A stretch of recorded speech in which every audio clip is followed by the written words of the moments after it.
शाखाएं और पुराणों के लक्षण। सूत जी कहते, शौनक आदि ऋषियों, मैं कह चुका हूँ कि अथर्ववेद के ज्ञाता सुमंतु मुनि थे। उन्होंने अपनी संहिता अपने प्रिय शिष्य कबंध को पढ़ाई। कबंध ने उस संहिता के 2 भाग करके पथ्य और वेद दर्श को उसका अध्ययन कराया। वेद दर्श के 4 शिष्य हुए, शौल्कायनी, ब्रह्मबली, मोदोष और पिपलायनी। अब पथ्य के शिष्यों के नाम सुनो। शौनक जी। पथ्य के 3 शिष्य थे, कुमुद, शुनक और अथर्ववेद जाजली। अंगिरा गोत्रोत्पत्त। शुनक के 2 शिष्य थे, बभ्रु और सैंधवायन। उन लोगों ने 2 संहिताओं का अध्ययन किया। अथर्ववेद के आचार्य भी।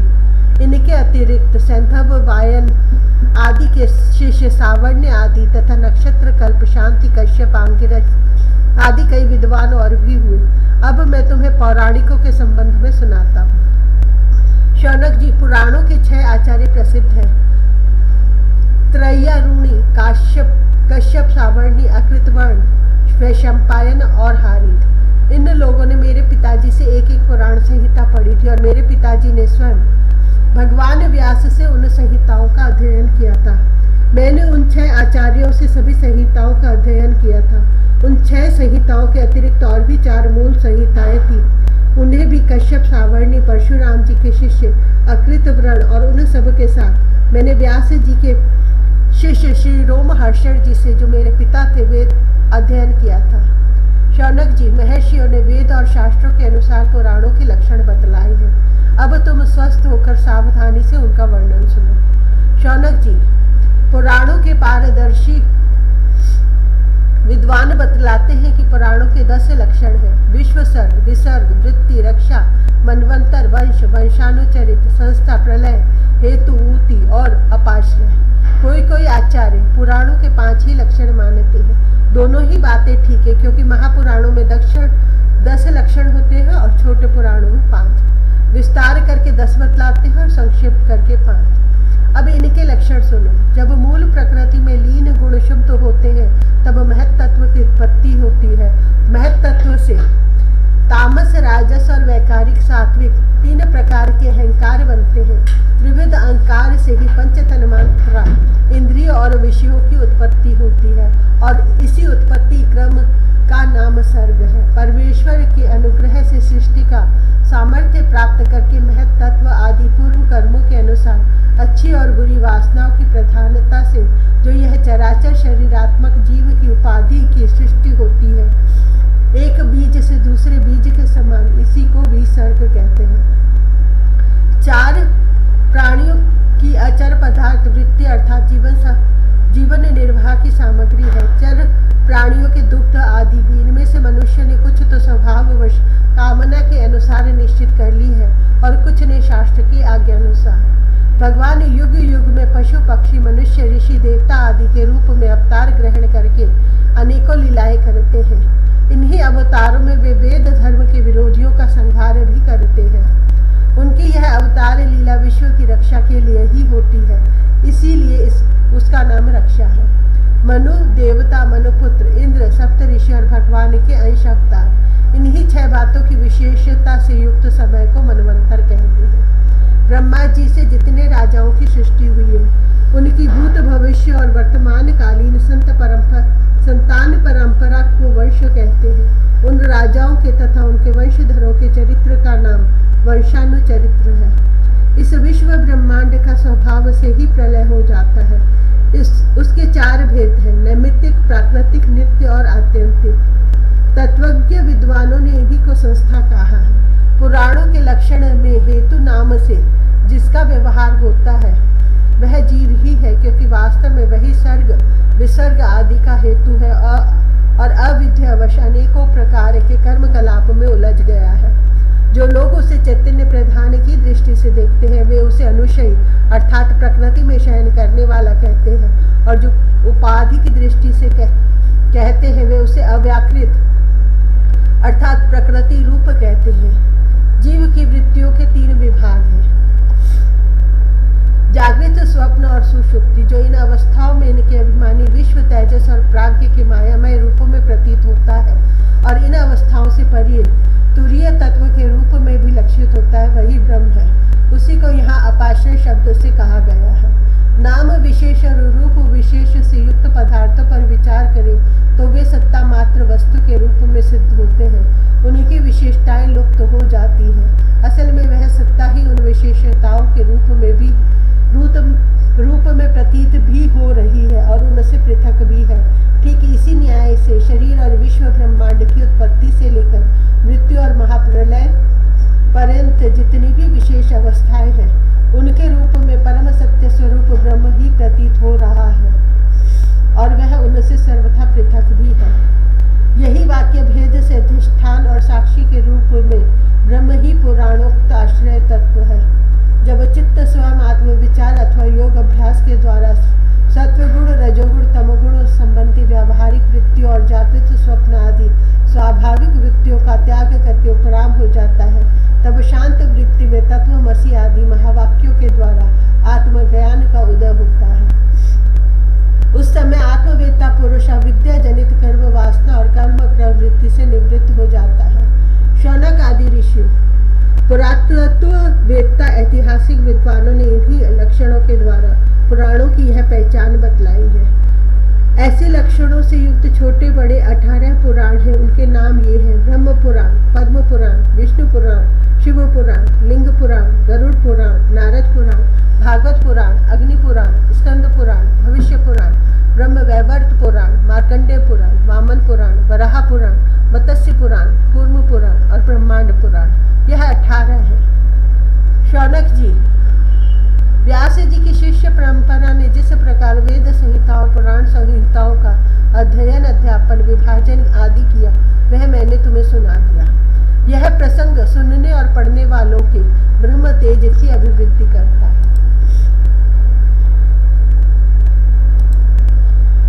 18वां अध्याय 8वां अध्याय मार्कंडेय जी की तपस्या और वर प्राप्ति। शौनक जी ने कहा, साधु शिरोमणि सूत जी, आप आयुष्मान हो। सचमुच आप वक्ताओं के सिरमौर हैं। जो लोग संसार के अपार अंधकार में भूल भटक रहे हैं उन्हें आप वहां से निकालकर प्रकाश स्वरूप परमात्मा का साक्षात्कार करा देते हैं। आप कृपा करके हमारे एक प्रश्न का उत्तर दीजिए। लोग कहते हैं कि मृकंड ऋषि के पुत्र मार्कंडेय ऋषि चिरायु है और जिस समय प्रलय ने सारे जगत को निगल लिया था उस समय भी वे बचे रहे। परंतु सूत जी, वे तो इसी कल्प में हमारे ही वंश में उत्पन्न हुए, एक श्रेष्ठ भृगुवंशी, और जहाँ तक हमें मालूम है इस कल्प में अब तक प्राणियों का कोई प्रलय नहीं हुआ है। ऐसी स्थिति में यह बात कैसे सत्य हो सकती है कि जिस समय सारी पृथ्वी प्रलयकालीन समुद्र में डूब गई थी उस समय मार्कंडेय जी उसमें डूब उतरा रहे थे और उन्होंने अक्षयवट के पत्ते के दोनों में अत्यंत अद्भुत और सोए हुए बाल मुकुंद का दर्शन किया। सूत जी, हमारे मन में बड़ा संदेह है और इस बात को जानने की बड़ी उत्कंठा है। आप बड़े योगी हैं, पौराणिकों में सम्मानित है। आप कृपा करके हमारा यह संदेह मिटा दीजिए। सूत जी ने कहा, शौनक जी, आपने बड़ा सुंदर प्रश्न किया। इससे लोगों का भ्रम मिट जाएगा और सबसे बड़ी बात तो यह है कि इस कथा में भगवान नारायण की महिमा है। जो इसका गान करता है उसके सारे कलिमल नष्ट हो जाते हैं।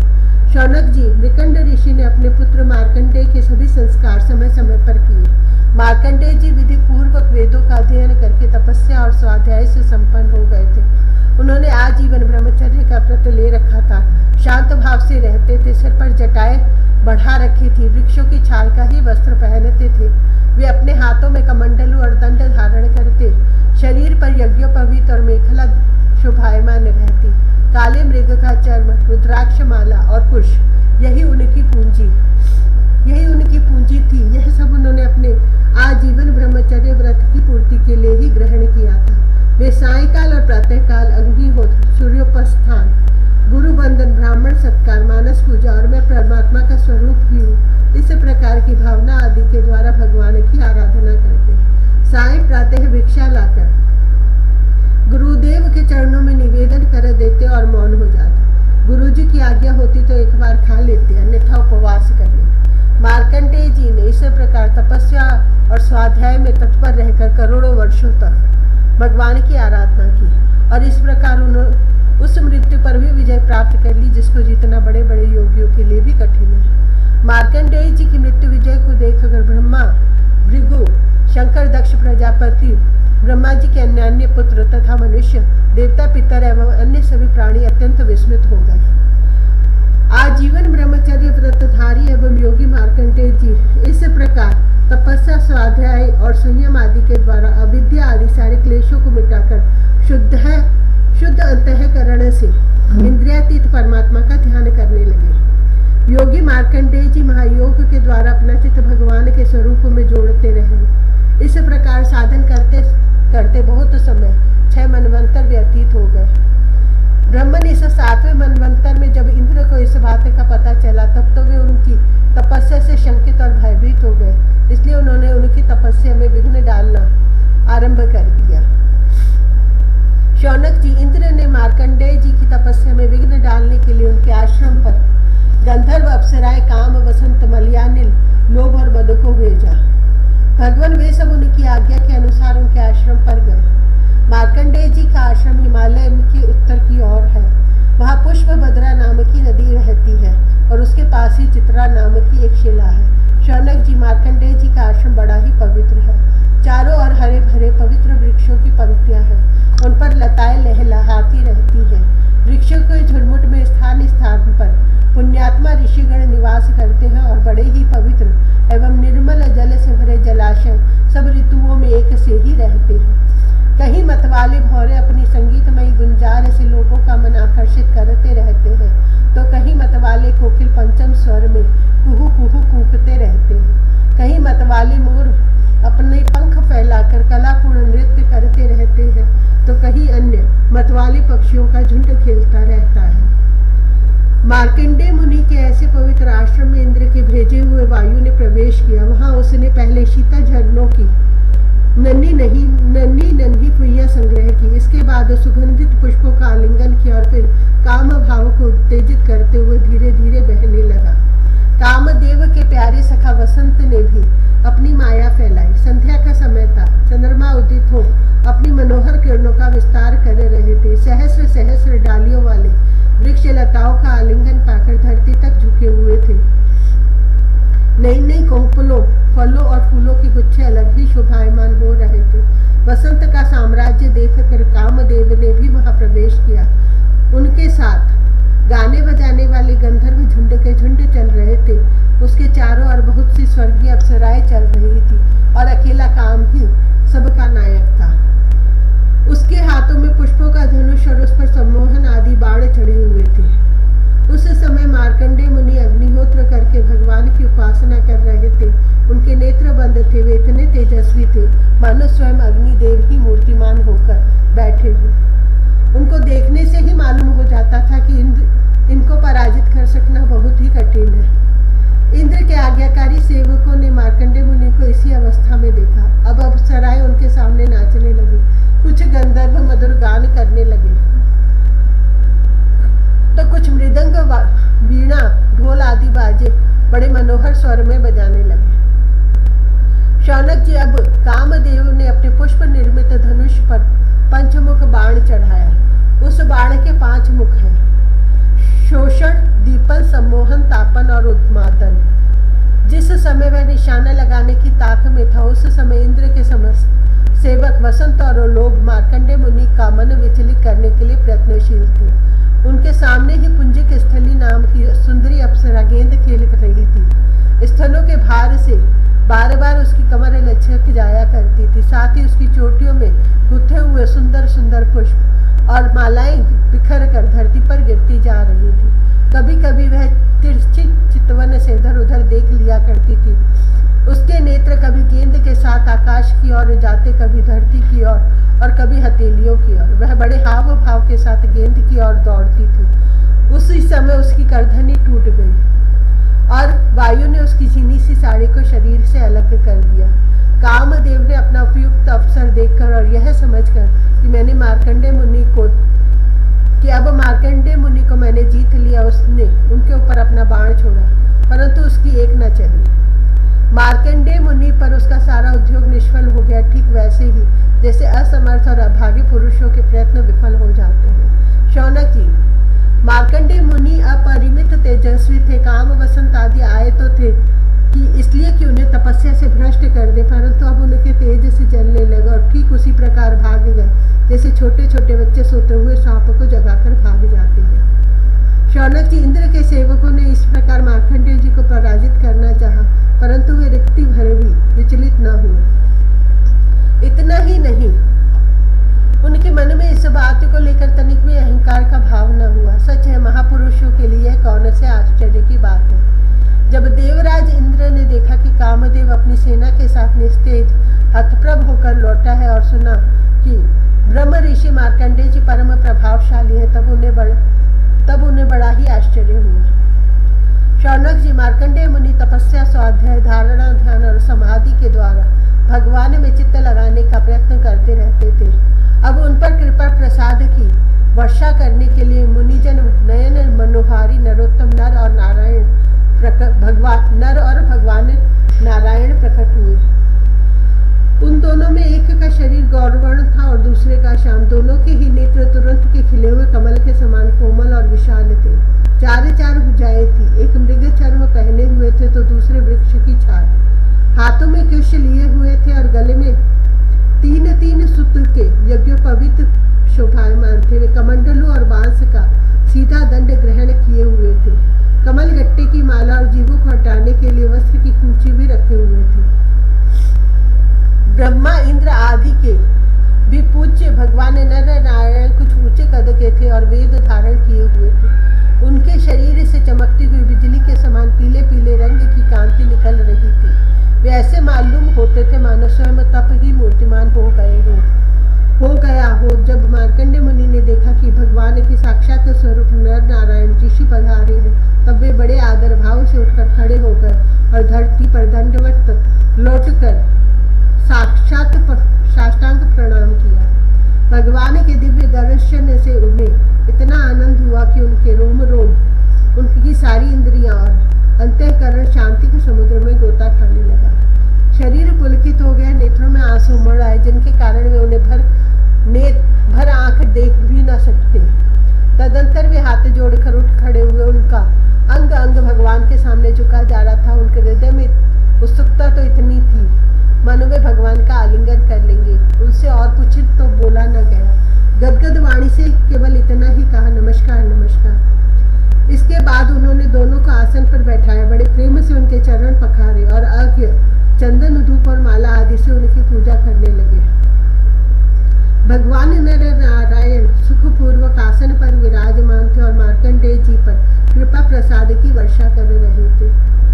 पूजा के अनंतर मार्कंडेय मुनि ने उन सर्वश्रेष्ठ मुनि वेशधारी नर नारायण के चरणों में प्रणाम किया और यह स्तुति की। मार्कंडेय मुनि ने कहा, भगवान मैं अल्पज्ञ जीव, भला आपकी अनंत महिमा का कैसे वर्णन करूं। आपकी प्रेरणा से ही संपूर्ण प्राणियों, ब्रह्मा, शंकर तथा मेरे शरीर में भी प्राण शक्ति का संचार होता है और फिर उसी के कारण वाणी, मन और इंद्रियों में भी बोलने, सोचने, विचारने और करने जानने की शक्ति आती है। इस प्रकार सबके प्रेरक और परम स्वतंत्र होने पर भी आप अपना भजन करने वाले भक्तों के प्रेम बंधन में बंधे हुए हैं। प्रभु, आपने केवल विश्व की रक्षा के लिए ही जैसे मत्स्य, कूर्म आदि अनेकों अवतार ग्रहण किए हैं, वैसे ही आपने ये दोनों रूप भी त्रिलोकी के कल्याण, उसकी दुख निवृत्ति और विश्व के प्राणियों को मृत्यु पर विजय प्राप्त कराने के लिए ग्रहण किया है। आप रक्षा तो करते ही हैं, मकड़ी के समान अपने से ही इस विश्व को प्रकट करते हैं और फिर स्वयं अपने में ही लीन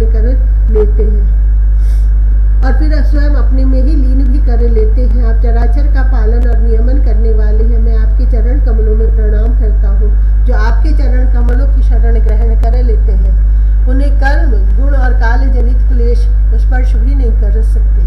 वेद के मर्म के ऋषि मुनि आपकी प्राप्ति के लिए निरंतर आपका स्तवन, वंदन, पूजन और ध्यान किया करते हैं। प्रभु, जीव के चारों ओर भय ही भय का बोलबाला है, औरों की तो बात ही क्या। आपके काल रूप से स्वयं ब्रह्मा भी अत्यंत भयभीत रहते हैं, क्योंकि उनकी आयु भी सीमित केवल 2 परार्ध की है। फिर उनके बनाए हुए भौतिक शरीर वाले प्राणियों के संबंध में तो कहना ही क्या। ऐसी अवस्था में आपके चरण कमलों की शरण ग्रहण करने के अतिरिक्त और कोई भी परम कल्याण तथा सुख शांति का उपाय हमारी समझ में नहीं आता, क्योंकि आप स्वयं ही मोक्ष स्वरूप हैं। भगवान, आप समस्त जीवों के परम गुरु सबसे श्रेष्ठ और सत्य ज्ञान स्वरूप है। इसलिए आत्मस्वरूप को ढक देने वाले देह गेह आदि निष्फल असत्य नाशवान और प्रतीति मात्र पदार्थों को त्याग कर मैं आपके चरण कमलों की ही शरण ग्रहण करता हूँ। कोई भी प्राणी यदि आपकी शरण ग्रहण कर लेता है तो वह उससे अपने सारे अभिष्ट पदार्थ प्राप्त कर लेता है। जीवों के परम सुहृद प्रभु, यद्यपि सत्व रज और तम ये तीनों गुण आपकी ही मूर्ति है। इन्हीं के द्वारा आप जगत की उत्पत्ति स्थिति लय आदि अनेकों मायामयी लीलाएं करते हैं। फिर भी आपकी सत्वगुणमयी मूर्ति ही जीवों को शांति प्रदान करती है। रजोगुणी और तमोगुणी मूर्तियों से जीवों को शांति नहीं मिल सकती। उनसे तो दुख मोह और भय की वृद्धि ही होती है। भगवान, इसीलिए बुद्धिमान पुरुष आपकी और आपके भक्तों की परम प्रिय एवं शुद्ध मूर्ति नर नारायण की ही उपासना करते हैं।